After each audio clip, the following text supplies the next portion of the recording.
तो बच्चों कैसे हैं आप सब। बहुत बहुत स्वागत है आपका आज की इस वीडियो में।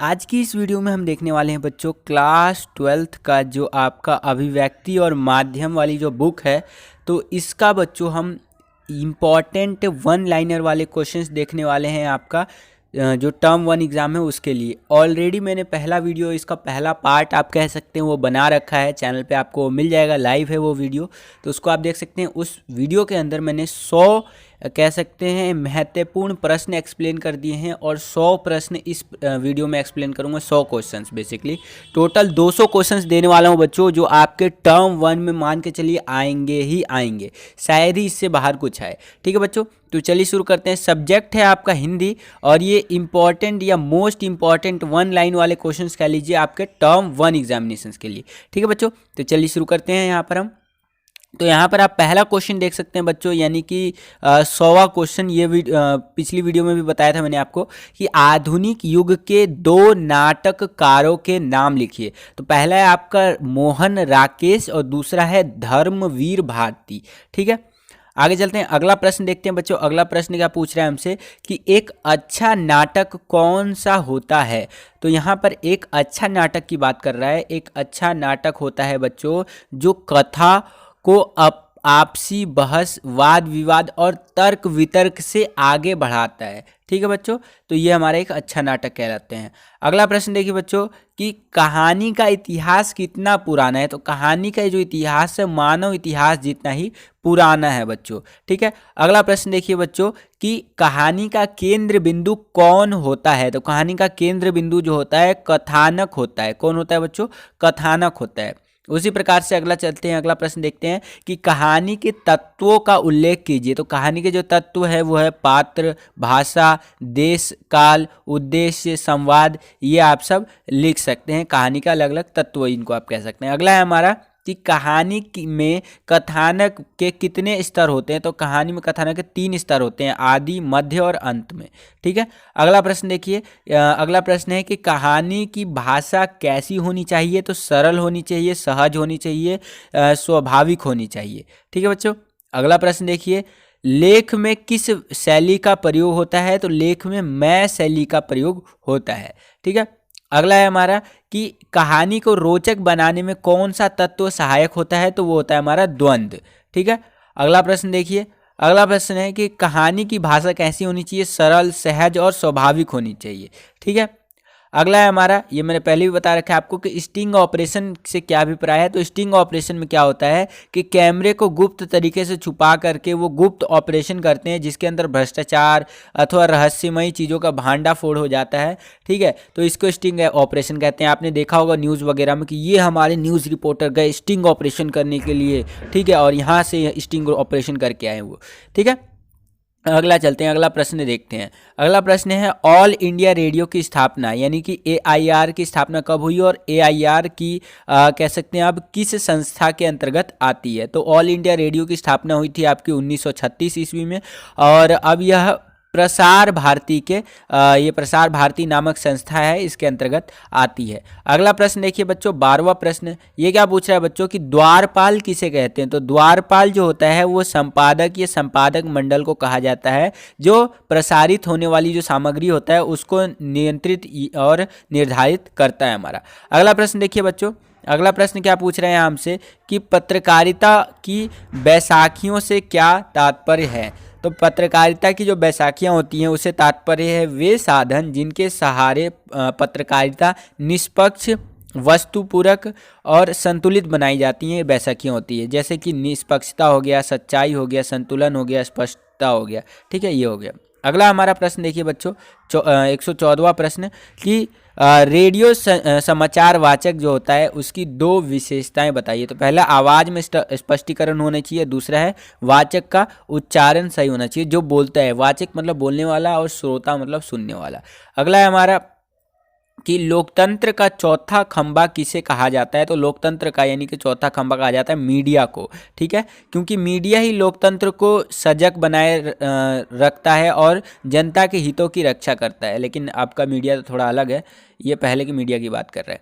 अगला है हमारा कि संचार प्रक्रिया में फीडबैक का महत्व होता है। तो फीडबैक यानी कि कोई भी चीज़ आप जब खरीदते हैं या कोई भी चीज़ आप जब कंज्यूम करते हैं तो उसका एक फीडबैक जाता है आपके थ्रू, तो उसके बारे में बात कर रहा है। तो यहाँ पर समाचार की बात कर रहा है, तो समाचार प्राप्तकर्ता की प्रतिक्रिया को फीडबैक कहा जाता है। फीडबैक के आधार पर ही संदेशों में सुधार किया जाता है, इसी से समाचार की प्रक्रिया आगे बढ़ती है। तो वही चीज़ है फीडबैक, मतलब कोई भी चीज़ जब आप कंज्यूम करते हैं, जैसे अखबार, तो अखबार में क्या है, कुछ कुछ गलतियाँ भी होती हैं, अशुद्धियाँ भी होती है, तो उस चीज़ को ठीक करने के लिए आप फीडबैक देते हैं कि इस चीज़ को नेक्स्ट टाइम से ठीक करना, तो उसमें सुधार होता है, यही फीडबैक आपका कहलाता है। अगला प्रश्न देखिए बच्चों, अगला प्रश्न है हमारा 117वां प्रश्न। ये बोल रहा है बच्चों कि स्वतंत्रता से पहले की किन्हीं दो पत्रिकाओं के नाम लिखिए। तो पहला है हंस और दूसरा है जागरण। ठीक है बच्चों, उसके बाद अगला प्रश्न देखिए, अगला प्रश्न है 18वां प्रश्न, 118वां प्रश्न तो है हमारा, भारत में कौन सी साइट प्रयोग की जाती है। तो भारत में सच्चे अर्थों में यदि कोई वेब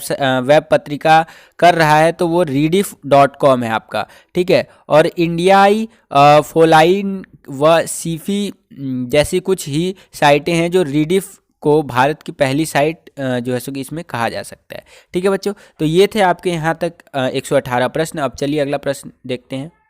अगला है हमारा कि उल्टा पिरामिड शैली में समाचार को किस क्रम में लिखा जाता है। तो ये मैं डायरेक्ट बता देता हूँ आपको। उल्टा पिरामिड शैली में सबसे महत्वपूर्ण पहले होता है, फिर उससे कम महत्वपूर्ण, फिर उससे कम महत्वपूर्ण, इसी शैली में बेसिकली लिखा जाता है। ठीक है, यानी कि एक समाचार पत्र देखेंगे तो उसमें सबसे जो इम्पोर्टेंट खबर हो वो सबसे पहले आता है। फॉर एग्जांपल अभी हमारे देश के जो CDS थे बिपिन रावत जी, जिनका निधन हुआ एक आकस्मिक ये आपका हेलीकॉप्टर क्रैश में। तो अगर आप उसके अगले दिन की अखबार पढ़ते, 8 तारीख को उनका निधन हुआ था, 8 दिसंबर को, तो 9 तारीख का अगर आप अखबार पढ़ते हैं तो उसमें आपको देखने को मिलता कि देश के जो हमारे मतलब काफ़ी उस तरह के अक्षरों में लिखा रहता है कि देश के जो CDS पहले CDS थे आपके वो नहीं रहे, फिर उससे कम इम्पॉर्टेंट न्यूज़, तो फिर उससे कम इम्पॉर्टेंट न्यूज़। तो इस तरह से उल्टा पिरामिड शैली काम करता है। ठीक है बच्चों, आगे चलते हैं। अगला प्रश्न देखिए, अगला प्रश्न है हमारा 120वां प्रश्न कि रेडियो प्रसारण के लिए तैयार किए जा रहे समाचार की दो विशेषताओं का उल्लेख कीजिए। तो पहला है आपका उच्चारण में जटिल शब्द ना हो, ऐसे शब्द जिनको कोई समझ ना सके तो ऐसे शब्द नहीं होना चाहिए। और संख्या को शब्दों में लिखे, जो संख्या होते हैं उनको शब्दों में लिखे, क्योंकि मान लीजिए अगर आप ऐसे लिखते हैं 1 2 15 18 2, तो इसको जो है सो कि पढ़ना बहुत मुश्किल हो जाएगा। ऐसे हम लोग जोड़ेंगे इकाई, दहाई, सैकड़ा, हज़ार, 10,000, लाख, 10 लाख, यानी कि 12,15,182 रुपये। ठीक है, लेकिन अगर इसी को आप शब्दों में लिख देंगे 12,15,182 रुपये, तो ज़्यादा इजी हो जाएगा। ठीक है, उसी प्रकार से यहाँ पर आप देख सकते हैं। अगला प्रश्न देखिए बच्चों कि व्यापार कारोबार की भाषा की एक विशेषता लिखिए। ठीक है, तो यहाँ पर बताया हुआ है कि व्यापार जो हमारा कारोबार होता है उससे संबंधित शब्दावली का प्रयोग किया जाता है। ठीक है, अगला है हमारा खोज पत्रकारिता से क्या आशय है। तो खोज पत्रकारिता जो होता है उसमें भ्रष्टाचार, अनियमितता, गड़बड़ी आदि को उजागर करने वाली पत्रकारिता होती है। ठीक है, अगला प्रश्न है हमारा जो मुद्रित माध्यम से लेखक को क्या ध्यान रखना चाहिए। जो मुद्रित माध्यम होता है ये मैंने ऑलरेडी भी बता रखा है, तो इसके अंदर थोड़ा देख भी लीजिए कि मुद्रित माध्यम के लिए लेखक जो होता है, लेखन करने वालों को अपने पाठकों की भाषा वगैरह का ज्ञान रखना चाहिए, वो किस प्रकार से इंटरेस्टेड है नहीं है, ये सारी चीज़ों का ध्यान रखना चाहिए। यहाँ पर आप पढ़ भी सकते हैं, मैंने पहले भी बता दिया है। अगला है उल्टा पिरामिड शैली से क्या अभिप्राय है। तो ये मैंने बता दिया कि उल्टा पिरामिड शैली समाचार का ढांचा है जिसमें आधार रूप से शीर्ष नीचे होता है। ठीक है, अगला है हमारा 125वां प्रश्न। यहाँ आप देख सकते हैं कि वेबसाइट पर विशुद्ध पत्रकारिता शुद्ध करने का श्रेय किस भारतीय वेबसाइट को जाता है। तो पहले यहाँ पर आप देख सकते हैं तहलका.com। ठीक है, अगला प्रश्न है हमारा 126वां प्रश्न कि मुद्रण माध्यम यानी कि प्रिंट माध्यम जो होता है, प्रिंट मीडिया जिसको आप कह सकते हैं, इसके अंतर्गत आने वाले दो माध्यमों का उल्लेख करना है। तो पहला है समाचार पत्र और दूसरा है पत्र पत्रिकाएँ। ठीक है, अगला है हमारा फ्लैश या ब्रेकिंग न्यूज़ का क्या आशय होता है। तो मैंने बता रखा है आपको, कोई भी बड़ी जो खबर होती है उसको, जो चीज़ चल रहा है करंट में, उसको रोक करके फ्लैश या ब्रेकिंग न्यूज़ जो है सो कि दिखाते हैं कि अभी हम माफ़ी चाहते हैं, इस प्रोग्राम को रोक रहे हैं। और मैं आपको बताना चाहूँगा इस समय की बड़ी खबर आ रही है कि अभी अभी देश में ठंडी बढ़ गई है। समझ रहे बच्चों, तो इस तरह से आपका फ्लैश या ब्रेकिंग न्यूज़ काम करता है। अगला प्रश्न है कि संचार माध्यमों में से रेडियो क्या है। तो रेडियो जो है संचार माध्यमों में से आप यहाँ कह सकते हैं श्रव्य माध्यम है। ठीक है, अगला प्रश्न है कि रेडियो समाचार की भाषा कैसी होनी चाहिए। तो सरल होनी चाहिए, ऐसी होनी चाहिए जिससे कि समझ में आए, जो अनपढ़ लोग हैं वो भी समझ सके। यहाँ पर आप देख भी सकते हैं, ऑलरेडी मैंने एक्सप्लेन कर भी रखा है। अगला है हमारा कि पत्रकारीय लेखन किसे कहते हैं। तो अखबार या अन्य समाचार माध्यमों में काम करने वाले पत्रकार अपने पाठक जो होते हैं, पढ़ने वाले, दर्शकों को जो देखने वाले, श्रोता जो सुनने वाले तथा इन तक सूचना पहुंचाने के लिए लेखन के विभिन्न रूपों का इस्तेमाल करते हैं। इन्हें ही पत्रकारीय लेखन कहते हैं। ठीक है बच्चों, तो यहाँ अखबार और समाचार पत्रों की बात कर रहा है। ऐसी चीज़ों का प्रयोग करते हैं जिनसे उनको देखने वाला, सुनने वाला, पढ़ने वाला, ऐसी चीज़ों का प्रयोग, इन्हीं चीज़ों का प्रयोग करता है ताकि सूचना उन तक पहुंचाई जा सके। और इसी विशेष रूप जो इस्तेमाल किया जाता है, इसको ही हम लोग यहाँ पर पत्रकारीय कहेंगे हम लोग। ठीक है, अगला है हमारा कि फीचर के अंत में क्या होना चाहिए। तो फीचर के अंत में उनकी भविष्य की योजना पर फोकस करना चाहिए। ठीक है, अगला है हमारा इन डेप्थ रिपोर्टिंग से क्या अभिप्राय है। तो इन डेप्थ रिपोर्टिंग जो होता है, रिपोर्टर जो होता है सार्वजनिक तौर पर उपलब्ध तथ्यों को, सूचनाओं को गहरी तरह से छानबीन करता है। देन जो है इन डेप्थ रिपोर्टिंग, इसको हम लोग कह देते हैं। संपादकीय लेखन क्या होता है, मैंने ऑलरेडी बता रखा है आपको कि संपादकीय लेखन जो होता है आपका, वो पृष्ठ पर प्रकाशित होने वाले संपादकीय को उस अखबार की अपनी आवाज़ माना जाता है। संपादकीय के जरिए अखबार किसी घटना, समस्या या मुद्दे के प्रति अपनी राय प्रकट करते हैं। अगला प्रश्न देखिए, 134वां प्रश्न कि अखबार में किस तरह के लेख होते हैं। तो अखबार जो होता है उसके अंदर देखा जाए तो विचारपूर्ण लेख से उस अखबार की छवि बनती है। ठीक है, अखबारों के प्रकाशन वाली बात कर रहे हैं यहाँ पर। और उसी प्रकार से अगर हम लोग बात करें, अखबारों में संपादकीय पृष्ठ पर प्रकाशन होने वाले जो छपते हैं वो संपादकीय अग्रलेख, लेख और टिप्पणी, विचार पत्र, पत्रिकाओं, लेख की श्रेणी में आते हैं। ठीक है, तो इस तरह से आप लिख सकते हैं। अगला है स्तंभ लेखन, मैंने ऑलरेडी बता रखा है आपको। उसके अगला है हमारा लिखित और मौखिक भाषा में क्या अंतर होता है। तो लिखित भाषा जो होती है हमारी और मौखिक भाषा में एक बड़ा अंतर यह होता है कि लिखित भाषा के अनुसार अनुशासन की मांग करता है। जो लिखित भाषा होता है वो एक अनुशासन की मांग करता है, और जो मौखिक भाषा में एक स्वतः स्फूर्तता होती है। मतलब एक अनुशासन के अकॉर्डिंग ही आप लिखित भाषा लिख सकते हैं, लेकिन बोलने में इस तरह की कोई कठिनाई नहीं आती है। अगला है संपादक के नाम पाठकों के पत्र कहाँ प्रकाशित होते हैं। तो अखबारों की बात करेगा यहाँ पर, तो आप यहाँ पर देख सकते हैं। अगला है हमारा लेख लिखने वाले को किस प्रकार शुरुआत करनी चाहिए। लेख लिखने वाला जो होता है उसको एक निश्चित शैली नहीं होती है। हर लेखक की अपनी शैली होती है। ठीक है, हर एक का अपना अपना कैटेगरी होता है। जैसे टीचर का भी देखेंगे तो हर एक का अपना अपना पढ़ाने का तरीका होता है, उसी प्रकार से हर लेखक का अपना लिखने का शैली होता है। लेकिन अगर अखबारों और पत्रिकाओं के लिए लिखने की बात करें तो शुरुआत में उन विषयों पर ज़्यादा ध्यान देना चाहिए जिन पर आपको अच्छी पकड़ होती है।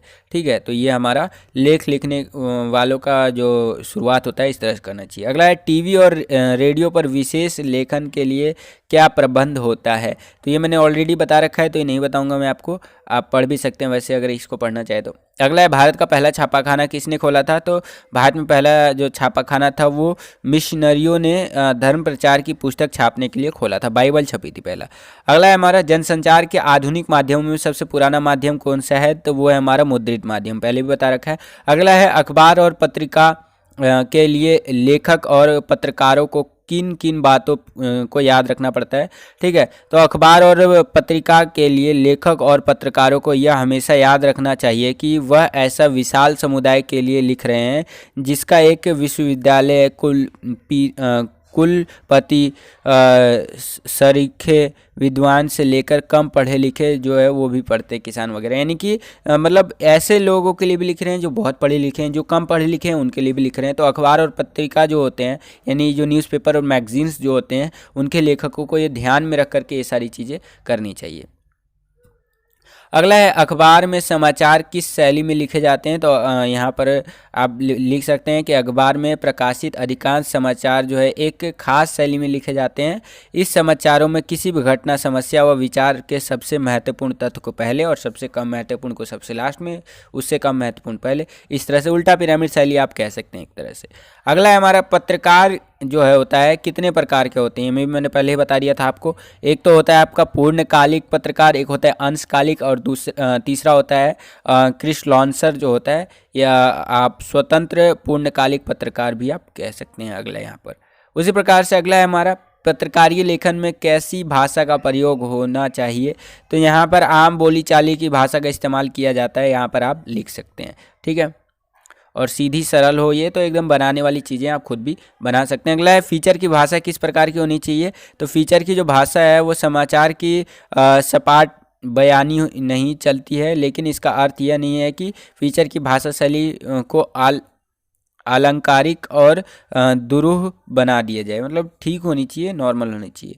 अगला हमारा कि सफल साक्षात्कार के लिए क्या ज़रूरी है। तो सफल साक्षात्कार के लिए ज़रूरी है कि आप जिस विषय और जिस व्यक्ति के साथ साक्षात्कार करने जा रहे हैं उसके बारे में आपके पास पर्याप्त जानकारी हो, इन्फॉर्मेशन होना ज़रूरी है।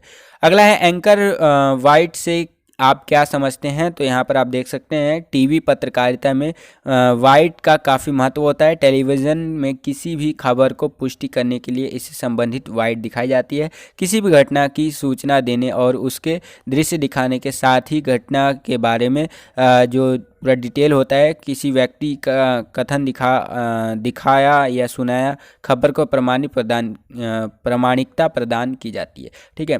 एंकर वाइट आप इसे कह सकते हैं। अगला है हमारा इंटरनेट और पत्रकारिता में संबंध क्या है, मतलब वो आपको बताना है। तो ये मैंने ऑलरेडी बता रखा है, आप इसको पढ़ करके भी आंसर निकाल सकते हैं।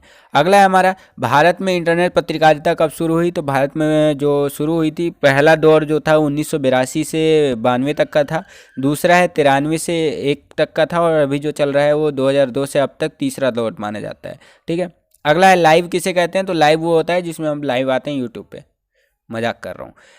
अगला यहाँ पर लाइव जो है हमारा, लाइव क्या कहने का मतलब यह है कि लाइव किसी खबर का घटनास्थल से सीधा प्रसारण। सभी टीवी चैनल जो है कोशिश करते हैं कि किसी बड़ी घटना को दृश्य तत्कालीन एट द टाइम दिखाया जाए, वही लाइव होता है। आगे चलते हैं, अगला प्रश्न देखते हैं बच्चों। अगला प्रश्न है हमारा कि हिंदी की वेब पत्रकारिता की क्या समस्या है। तो यहाँ पर हम बात करें तो सबसे बड़ी जो समस्या है वह है आपका फ़ॉन्ट की, और डायनामिक फ़ॉन्ट जो होता है हमारा उसकी अनुपलब्धता के कारण हिंदी की ज़्यादातर साइटें खुलती नहीं हैं, ठीक है। तो फ़ॉन्ट जो होता है ना हमारा, उसकी तो फ़ॉन्ट ये समझ लीजिए, जो हम यहाँ पर आप जो लिखा हुआ देख रहे हैं ना, ये एक फ़ॉन्ट का स्टाइल होता है, ठीक है, और उसी को फ़ॉन्ट कहते हैं। मतलब जो लिखा हुआ देख रहे हैं आप उसको फ़ॉन्ट समझ लीजिए, ठीक है। ये मैं सिर्फ समझाने के लिए बता रहा हूँ, बाकी अंदर डिटेल में तो बहुत सारी चीज़ें होती हैं। अगला है एंकर पैकेज से आप क्या समझते हैं। तो एंकर पैकेज जो होता है वो किसी भी खबर को संपूर्णता के साथ पेश करने का जरिया है, ठीक है। अगला है खोज जो रिपोर्टिंग होता है, इन्वेस्टिगेटिव रिपोर्टिंग जिसको कहते हैं, इसका इस्तेमाल कब किया जाता है। तो इसका इस्तेमाल गहरी छानबीन करने के लिए किया जाता है, ठीक है। अगला है हमारा भारत में समाचार पत्रकारिता का प्रारंभ कब और किससे हुआ। तो इसका स्टार्ट हुआ था मतलब 1780 में जेम्स ऑगस्ट हिंकी के बंगाल गजट से हुआ था, ठीक है। अगला है हिंदी में समाचार प्रसारण करने वाले किन्हीं 2 टीवी चैनलों के नाम बताइए। तो पहला है आपका IBN और IBN 7, और दूसरा है आज तक, ठीक है। कोई भी बता सकते हैं, ABP न्यूज़ भी बता सकते हैं। अगला है टेलीविज़न को जनसंचार का सबसे लोकप्रिय माध्यम क्यों कहा गया है। तो ये आप भी बता सकते हैं। सुन सकता है आदमी, देख सकता है, पूरा अनपढ़ आदमी भी इसको समझ सकता है, कोई उतनी दिक्कत नहीं आती है, ठीक है। बना करके भी आप बोल सकते हैं, यहाँ पर आप देख भी सकते हैं। अगला है ऐसे किन्हीं 2 हिंदी समाचार पत्रों के नाम लिखिए जिनके इंटरनेट संस्करण भी उपलब्ध है। तो नवभारत टाइम्स भी, NBT जिसको कहते हैं, हिंदुस्तान टाइम्स भी हो गया आपका, दैनिक जागरण भी हो गया, आजकल तो सारे ही उपलब्ध हो जाते हैं, ठीक है। लोकल वगैरह को छोड़ दे तो। अगला है इंटरनेट पत्रकारिता आजकल बहुत लोकप्रिय है, क्यों? इंटरनेट क्यों लोकप्रिय है? एट द टाइम आप किसी से बात कर सकते हो, एट द टाइम आप कोई भी न्यूज़ देख सकते हो, किसी भी चीज़ को पीछे करके देख सकते हो, किसी मूवी को देख सकते हो, तो बहुत सारी चीज़ें आप खुद से बना करके लिख सकते हो इसमें। विज्ञान के क्षेत्र में काम कर रही भारत की किन्हीं दो संस्थाओं के नाम लिखिए। तो पहला आपका defence research and development organisation DRDO जिसको हम लोग कहते हैं, और दूसरा आपका सेंट्रल स्पेस रिसर्च ऑर्गेनाइजेशन। ठीक है। अगला है भारत में नियमित अपडेट साइटों के नाम लिखिए। पहला है आपका NDTV और दूसरा है द टाइम्स ऑफ इंडिया। ठीक है। अगला है हमारा किन्हीं दो समाचार पत्रों के नाम बताइए जिनके वेब संस्करण भी उपलब्ध है। पहला है दैनिक जागरण, दूसरा है अमर उजाला। अगला है इंटरनेट पत्रकारिता क्या है? तो इंटरनेट पर अखबार का प्रकाशन या खबरों का आदान प्रदान ही वास्तव में इंटरनेट पत्रकारिता होता है। अगला है ड्राई एंकर कौन होता है? तो ड्राई एंकर जो समाचार के दृश्य नहीं आने तक दर्शकों को रिपोर्ट से मिली जानकारी के आधार पर समाचार से संबंधित सूचना देता है। कहने का मतलब यह है कि ड्राई एंकर वो हो गया ना, जैसे कि मान लीजिए कोई इंस्टेंटली चीज़ें हुई, इमरजेंसी में हुई ब्रेकिंग न्यूज़ जिसको आप कह सकते हैं, या अदर चीज़ों में भी आप इसको काउंट कर सकते हैं। मैं ब्रेकिंग न्यूज़ का उदाहरण देके आपको समझाना चाह रहा हूँ। मान लीजिए कि ब्रेकिंग न्यूज़ आ रही है, तो जैसे जो एंकर होता है वहाँ बैठा वो बोलता है ना कि अभी भी जो लेटेस्ट हमारी खबरों से सूचना मिली है कि यहाँ पर ये हो गया, ठंडी बढ़ गई, ये हो गया यहाँ पर। ठीक है। तो वो जब तक सूचना देता रहता है जब तक कि उसके पास फुटेज नहीं आ जाती उस चीज़ की, फिर उसके बाद बोलता है आई होप कि इतना जानकारी आपको समझ में आया होगा, आप चलिए थोड़ा सा देख लेते हैं जो हमारे पास फुटेज मिली है वहाँ से। ठीक है। तो इसको हम लोग क्या कहते हैं? ड्राई एंकर कहते हैं। अगला है हमारा कि पर्यावरण से संबंधित पत्रिकाओं के नाम लिखिए। तो आप यहाँ लिख सकते हैं down to earth, national geography. अगला है नई वेबसाइट को क्या कहते हैं? तो जो नई वेबसाइट होता है उसको HTML अर्थात हाइपर टेक्स्ट मार्क्सवर्ड लैंग्वेज कहते हैं। ठीक है। तो HTML के बारे में आपने सुना होगा। अगला है हमारा रेडियो समाचार की संरचना जो किस शैली पर होती है? तो उल्टा पिरामिड शैली। उसके बाद है संपादक के नामपत्र स्तंभ की क्या उपयोगिता है? तो यहाँ पर आप देख सकते हैं। उसके अगला है हमारा जनसंचार के मुद्रित माध्यमों की सबसे बड़ी विशेषता क्या है? तो मैंने आपको बता रखा है कि यह जो होता है रिकॉर्ड की तरह रखा जा सकता है। अगला है आपका अंशकालिक संवाददाता किसे कहते हैं? तो ये कल की वीडियो में मैंने एक्सप्लेन कर दिया था, जो कि कुछ समय के लिए ही किसी समाचार पत्र के लिए काम करते हैं। ठीक है। अगला है पीठ पत्रकारिता को परिभाषित कीजिए। तो यहाँ पर आप देख सकते हैं। उसके अगला है हमारा इंटरनेट क्या है? तो इंटरनेट एक अंतरक्रियात्मक और सूचनाओं का विशाल भंडार है। ठीक है। उसके अगला है जनसंचार का सबसे पुराना माध्यम प्रिंट है।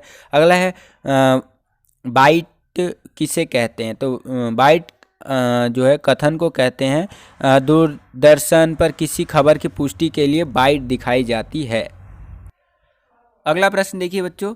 अगला प्रश्न बोल रहा है इंटरनेट पत्रकारिता को अन्य किन किन नामों से पुकारा जाता है? तो इसको हम लोग बोल देते हैं ऑनलाइन पत्रकारिता, साइबर पत्रकारिता, वेब पत्रकारिता के नामों से। अगला है फीचर के साथ क्या क्या होना जरूरी है? तो फीचर के साथ फ़ोटो होना ज़रूरी है, रेखांकन होना ज़रूरी है, ग्राफिक्स होना ज़रूरी है। तो ये सब लिख सकते हैं। अगला है संपादकीय को क्या माना जाता है? तो संपादकीय जो होता है उसको अखबार की आवाज़ माना जाता है। अगला है हमारा कि संचार प्रक्रिया की शुरुआत कहाँ से होती है? तो संचार प्रक्रिया की शुरुआत स्रोत या संचारक से होती है। अगला आपका संचार प्रक्रिया में फीडबैक किसे कहते हैं? तो मैंने बता रखा है आपको। अगला है नॉइज या शोर किसे कहते हैं? तो संचार प्रक्रिया में आने वाली बाधाओं को शोर या नॉइज कहते हैं। ठीक है। अगला है जनसंचार के दो प्रमुख कार्य बताइए। तो पहला है सूचना देना और दूसरा शिक्षित करना। अगला है आकाशवाणी कितनी भाषाओं व बोलियों में कार्यक्रम प्रस्तुत करती है? तो 24 भाषाओं में और 146 बोलियों में। अगला है हमारा भारत में दूरदर्शन के क्या उद्देश्य होने चाहिए? ठीक है। तो यहाँ पर बहुत सारे दे रखे हैं, सामाजिक परिवर्तन, राष्ट्रीय एकता, ये सब आप देख सकते हैं। समाचार क्या है? तो समाचार किसी ऐसी ताज़ा घटना, विचार या समस्या की रिपोर्ट है जिसमें अधिक से अधिक लोगों की रुचि और जिसका अधिक से अधिक लोगों पर प्रभाव पड़ता हो। अगला है समाचार के प्रमुख 4 तत्व बताने हैं। तो नवीनता, प्रभाव, जन रुचि और अनोखापन। ठीक है। अगला है जनसंचार माध्यम में द्वारपाल की भूमिका का आपको जो है निर्वाह कौन करता है? तो यहाँ पर आप देख सकते हैं। मैंने बता भी रखा है। अगला है संपादक के प्रमुख सिद्धांत क्या होते हैं, तो तथ्यों की यानी कि फैक्ट की जो शुद्धता है, फैक्ट सही तरीके से प्रस्तुत है कि नहीं। उसके बाद वस्तुपरकता, निष्पक्षता, संतुलन और स्रोत। अगला है एडवोकेसी पत्रकारिता किसे कहते हैं, तो जब कोई अखबार किसी खास विचारधारा या खास उद्देश्य या मुद्दे को उठाकर उसके पक्ष में जनमत जगाने का अभियान चलाता है तब उसे एडवोकेसी पत्रकारिता कहते हैं। अगला है हमारा कि मुद्रित माध्यम में पत्रकार को किस बात को ध्यान में रखना पड़ता है, तो ये सारी चीज़ें मैंने आपको पहले ही बता रखी है। अगला है कि टीवी के लिए खबर लेखक की बुनियादी शर्त क्या होती है, तो वो होती है आपको दृश्य के साथ लेखन की भी जरूरी चाहिए, देखने के साथ साथ कुछ पढ़ भी सके आदमी। विशेष लेखन के 4 क्षेत्र कौन से, तो खेल, कृषि, विदेशी, आपका शिक्षा, स्वास्थ्य। छापेखाने के आविष्कार का श्रेय किसे जाता है, तो वो जाता है हमारा जर्मन के गुटेनबर्ग को जाता है, ठीक है। अगला हमारा रेडियो में अखबार वाली क्या सुविधा नहीं है, तो रेडियो में अखबार की तरह पीछे लौटने वाली जो सुविधा है वो पीछे लौटकर सुनने की सुविधा नहीं होती है। प्रिंट माध्यम से क्या तात्पर्य है, तो जिसके अंदर पत्र, अखबार, ये सारी चीज़ें आ जाती हैं वो प्रिंट माध्यम होता है। अगला है हमारा, यहाँ पर देख सकते हैं विज्ञान जो है विज्ञापन यानी एडवर्टीजमेंट के 2 उद्देश्य लिखिए। तो पहला अपने उत्पाद की विशेषताएं बताएं और लोगों का ध्यान अपनी ओर आकर्षित करें ताकि ज़्यादा से ज़्यादा वो चीज़ें बिके आपका, ठीक है। उसी प्रकार से आगे चलते हैं। तो अगला देखिए बच्चों, अगला है हमारा दैनिक पत्र से आप क्या समझते हैं, तो वो है आपका दैनिक पत्र मतलब ये हो जाएगा कि नियमित रूप से प्रतिदिन प्रकाशित होने वाला समाचार पत्र दैनिक पत्र कहलाता है। डेली जो समाचार पत्र जो प्रकाशित होता है वो आप कह सकते हैं। अगला है हमारा साप्ताहिक पत्र से आप क्या समझते हैं, तो सप्ताह में एक बार आने वाला। उसके बाद है आपका पाक्षिक पत्र यानी कि 15 दिन में एक बार आने वाला जो हमारा पत्र होता है वो पाक्षिक पत्र कहलाता है। उसके बाद है हमारा कि समाचार में डेडलाइन से आप क्या समझते हैं, तो किसी भी समाचार को एक समय सीमा के अंतर्गत ही प्रकाशित किया जाता है। यह डेडलाइन होता है कि एक टाइम लिमिट है 24 घंटे, 48 घंटे, एक सप्ताह, 15 दिन, एक महीने के अंदर, ये डेडलाइन होता है अलग अलग तरह का। अगला है हमारा कि निबंध लेखन में किस शैली का प्रयोग वर्जित है, नहीं किया जाना चाहिए, तो वो है मैं शैली। यहाँ पर आप देख सकते हैं मैं शैली आपका ये वर्जित है, ठीक है बच्चों। तो बस यही था आपका बच्चों आज का ये वीडियो। आई होप बच्चों आपको ये वीडियो समझ में आया होगा, पसंद आया होगा। इस वीडियो को शेयर कीजिए अपने सभी दोस्तों के साथ क्योंकि ये बच्चों ये बहुत इंपॉर्टेंट है आपकी हिंदी के पेपर के लिए। तो बस बच्चों मिलता हूँ आपसे अगली वीडियो में, तब तक के लिए खुश रहिए। अगर आप हमारे चैनल पर नए आ गए हैं तो हमारे चैनल को सब्सक्राइब जरूर कर लीजिए और बगल में आपको बेल का आइकन देखने को मिलेगा, बेल का आइकन को प्रेस करके ऑल पे क्लिक कर दीजिएगा। इससे आने वाले हमारे चैनल पर नए वीडियोज़ की नोटिफिकेशन सबसे पहले आपको मिल जाया करेंगे। आज के लिए इतने ही बच्चों, मिलता हूँ आपसे अगली और एक्साइटिंग वीडियो में, तब तक के लिए खुश रहिए, खुश रखिए सभी को। जय हिंद, वंदे मातरम।